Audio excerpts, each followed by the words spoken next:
Kuasa hukum Ferdy Sambo kembali pertanyakan status penguak fakta atau justice collaborator Richard Eliezer dalam sidang di PN Jaksel Rabu 28 Desember.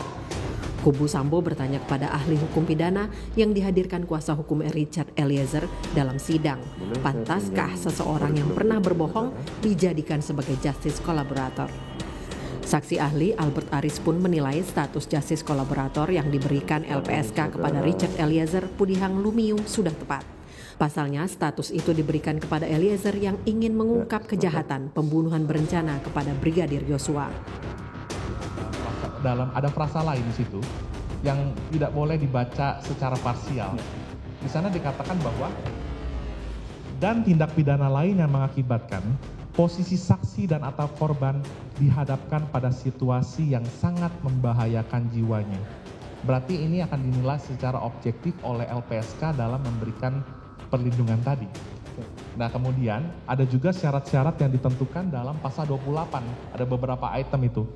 Di antaranya itu kan misalnya bukan pelaku utama dalam tindak pidana yang diungkapkan. Makanya saya tadi sampaikan sebenarnya nggak ada kaitannya ini perlindungan saksi dan korban dengan penyertaan tadi. Karena dua hal atau two something different ya. Nah, tapi poin menarik adalah di poin E dikatakan adanya ancaman nyata atau kekhawatiran, hanya kekhawatiran sifatnya subjektif mengenai terjadinya ancaman tekanan fisik atau psikis terhadap saksi pelaku atau keluarganya. Padahal kita tahu ya. Sementara itu, Lembaga Perlindungan Saksi dan Korban LPSK juga kembali membela posisi Richard Eliezer sebagai justice collaborator. Sejauh ini LPSK melihat peran Eliezer sangat besar dalam membongkar skenario Sambo. LPSK juga menilai kubu Sambo bermaksud menyudutkan Eliezer untuk mempengaruhi persidangan. Itu masih upaya pembelaan dari pihak terdakwa FS agar semua keterangan Baradae yang memberatkan tentunya buat FS itu bisa dilegitimasi atau tereliminasi dengan pernyataan bahwa Baradae tidak memenuhi kriteria sebagai justice collaborator. Jadi peran atau kontribusi Baradae dalam mengungkap perkara ini maupun skenario yang dikembangkan oleh FS itu sangat besar. Sebelumnya, ahli hukum pidana Universitas Andalas Elwi Daniel yang dihadirkan kubu Sambo Selasa 27 Desember menyebut pelaku utama tindak pidana tak layak sebagai justice kolaborator. Menurut saya pelaku utama itu adalah pelaku yang perannya sangat signifikan dan menentukan di dalam melakukan peristiwa pidana beserta akibatnya itu. Ya, kalau di dalam tindak pidana pembunuhan misalnya, siapa yang menusuk pakai pisau, siapa yang menembak dan sebagainya. Nah, kalau pihak-pihak yang melakukan perbuatan material itu berarti dia memiliki kedudukan yang signifikan. Sehingga dengan demikian menurut pendapat saya orang yang berkedudukan seperti itu tentu tidak layak untuk diposisikan sebagai justice collaborator. Soal adanya beda pendapat ahli hukum pidana tersebut, pihak Eliezer tak mempersoalkan. Kini kuasa hukum Eliezer sedang fokus membangun konstruksi hukum dalam hal pembelaan. Tim Liputan, Kompas TV.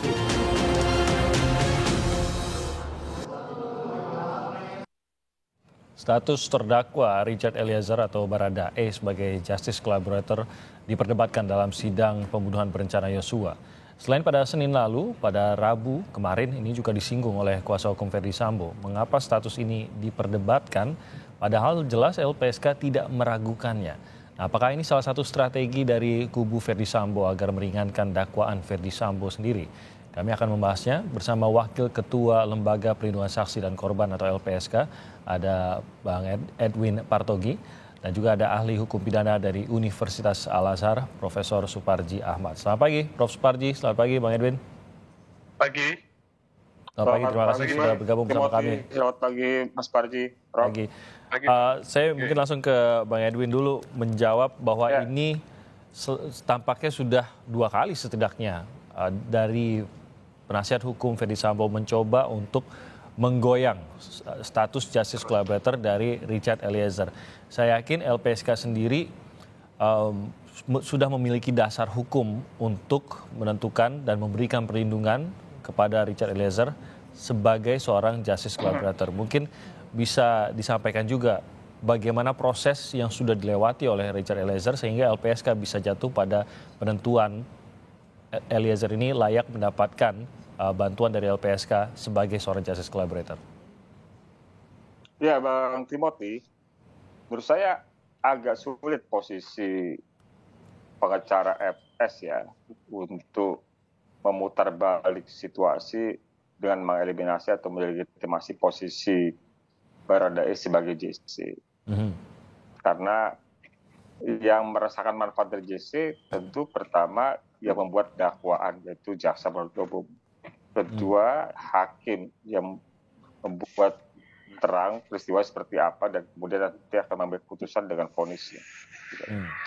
Jadi yang dilakukan oleh pengacara FS dengan upaya untuk membuat bahwa Baradae tidak layak sebagai JC itu hanya untuk kepentingan konsumsi publik saja. Gitu. Ya. Secara hukum jadi tidak terlalu ada pengaruhnya gitu? Secara hukum menurut saya sejauh ini sih saya sering katakan arahnya ini sudah jelas. Jadi secara hukum sih nggak ada keraguan ya. Apa keterangan Baradae ketika di persidangan, bagaimana sikap jaksa dan hakim terhadap Baradae dan terhadap 4 terdakwa lainnya itu sudah terang. Gitu loh.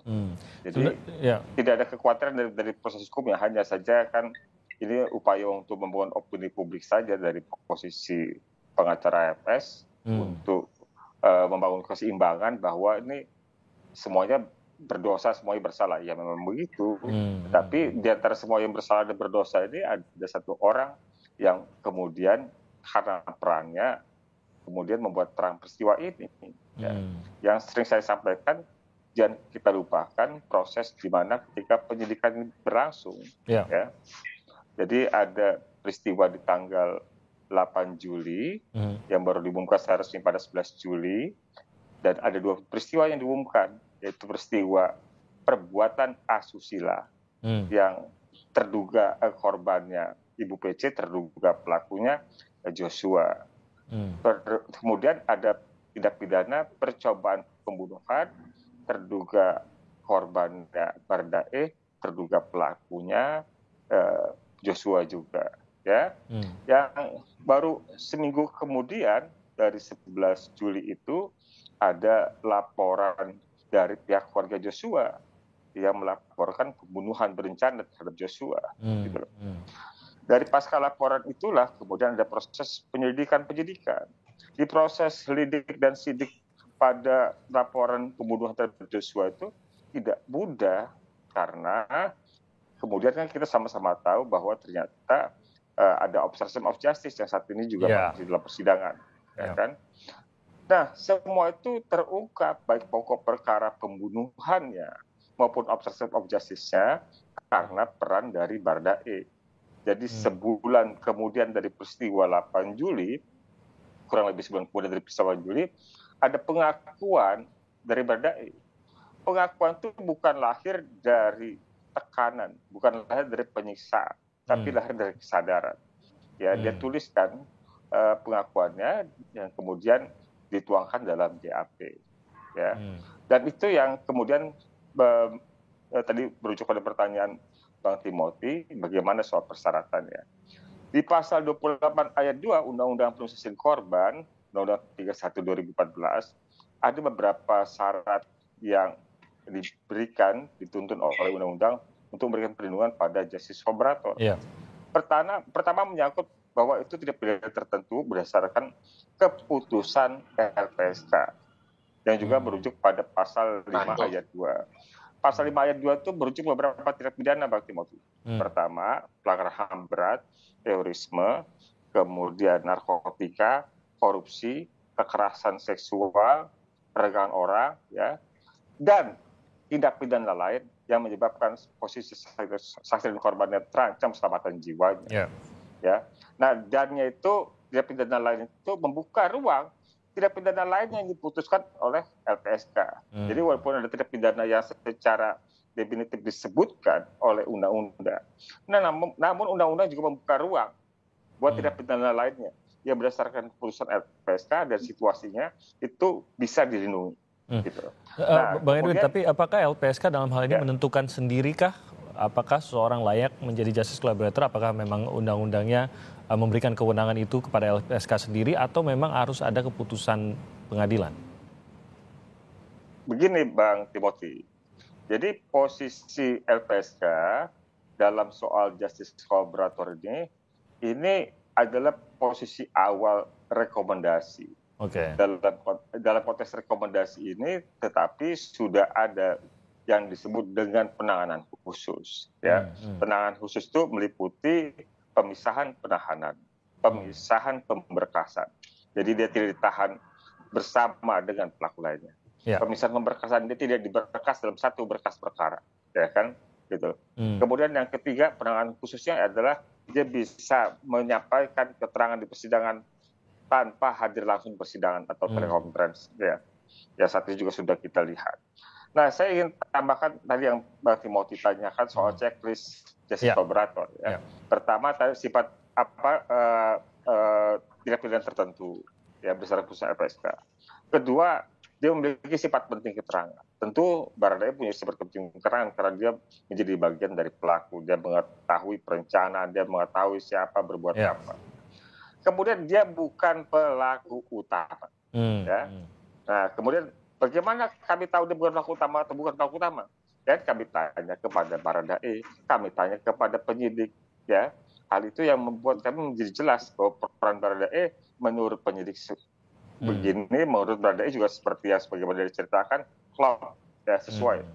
Dan juga yang sering kami sampaikan bahwa kami juga melakukan pendalaman, investigasi, penelaahan yang kami memiliki informasi yang kemudian ketika Baradae menyampaikan kebenaran atas peristiwa itu pada sebulan pasca 8 Juli itu berkesesuaian dengan informasi dari investigasi yang kami lakukan. Yang lain yaitu bukan pelaku utama. Kalau dalam konteks kejahatan ekonomi atau korupsi misalnya ada dia kemauan untuk mengembalikan aset dari kejahatan. Kemudian di syarat yang lain yaitu adanya ancaman atau potensi atau kekhawatiran gitu loh. Terjadinya ancaman keselamatan jiwa gitu.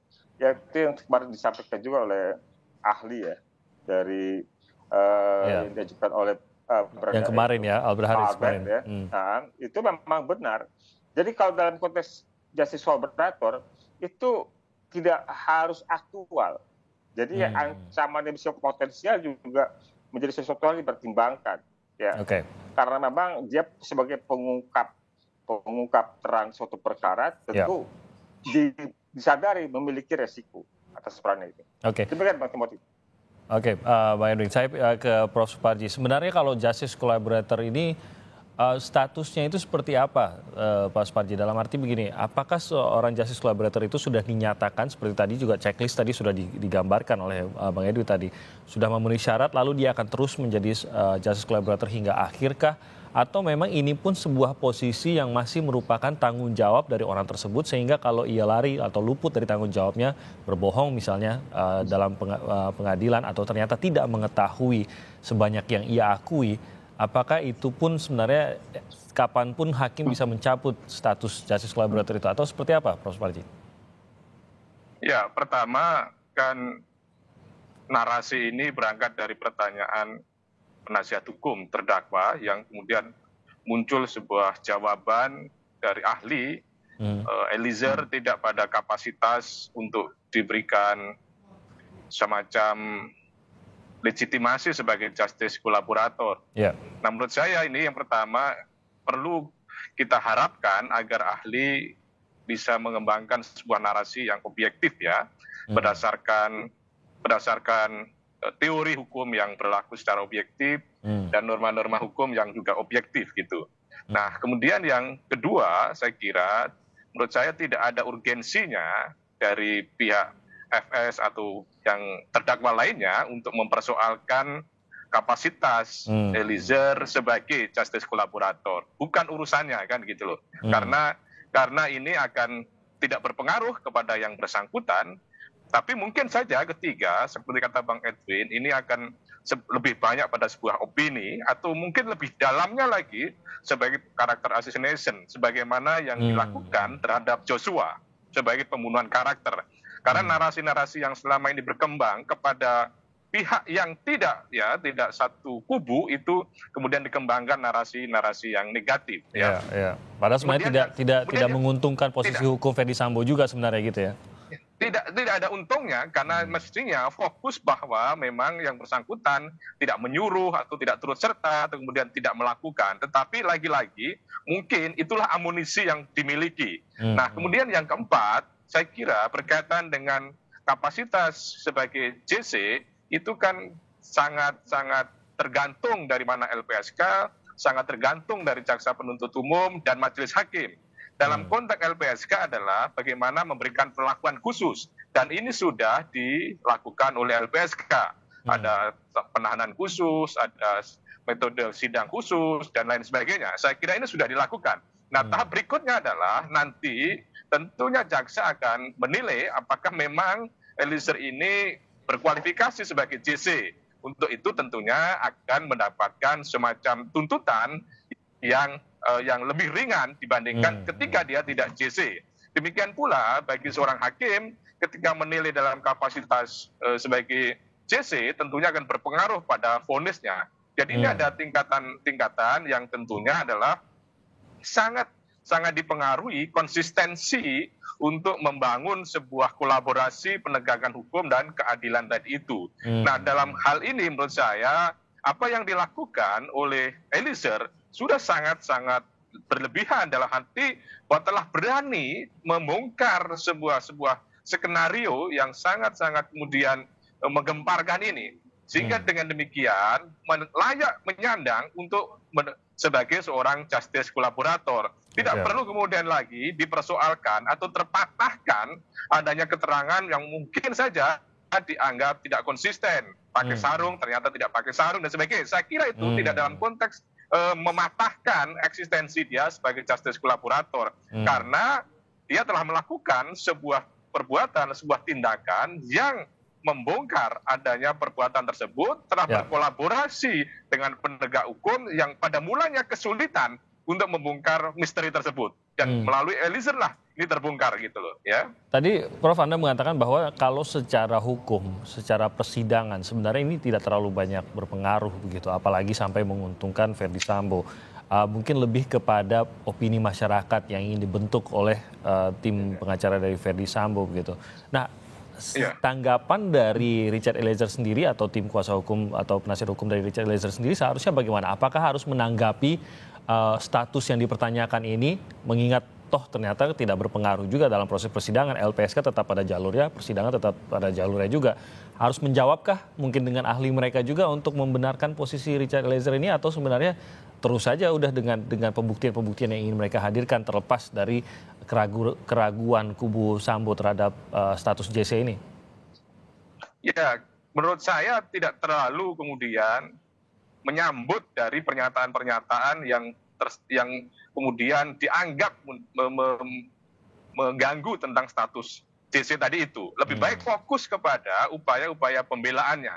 Bahwa yang bersangkutan kemudian adalah karena melaksanakan perintah jabatan. Tetapi juga itu harus hati-hati tentang perintah jabatan. Karena apa? Karena perintah jabatan itu dalam konteks kewenangan yang bisa kemudian menghapuskan pidananya. Tetapi ketika itu bukan sebuah kaitannya dengan sebuah kewenangan, tidak menghapuskan pidananya. Dalam arti ini kan perintah untuk menghajar ya, perintah kemudian menembak dan sebagainya. Nah, ini kan sebuah perintah yang mestinya itu adalah tidak bisa diikuti karena ini bukan kewenangan, bukan dalam arti untuk membela kepentingan umum dan lain sebagainya. Jadi fokus di situ, tetapi kemudian juga harus proporsional sehingga orang tidak a priori juga pembelaan-pembelaan yang kemudian secara serta-merta, secara gegabah atau kemudian seolah-olah ini kan orang menjadi sakit hati semua masyarakat ini. Dalam arti apa? Lima-limanya tidak ada yang mau bertanggung jawab, ibaratnya kan seperti itu. Eliezer tidak mau bertanggung jawab karena hanya menuruti perintah. Yang satu tidak mau tanggung jawab karena tidak menyuruh untuk menembak. Yang tiga tidak mau tanggung jawab karena tidak melakukan apa-apa. Nah, ini kan faktanya Joshua sudah tewas gitu loh. Terus kemudian tidak yang mempertanggungjawabkan, ini mencederai rasa keadilan bagi Joshua, bagi keluarga, bagi masyarakat itu. Artinya apa? Pembelaan ya pembelaan, tetapi harus proporsional lah gitu loh ya. Gitu. Ya. Oke, baik. Kita akan lanjutkan lagi. Nanti saya ingin tahu juga dari Bang Edwin, melihat pasal 5 tadi, sebenarnya apakah ada ancaman terhadap Richard Eliezer kalau memang tidak dilindungi oleh LPSK dalam proses ini? Kita akan jawab usai jeda berikut itu. Tetap bersama kami.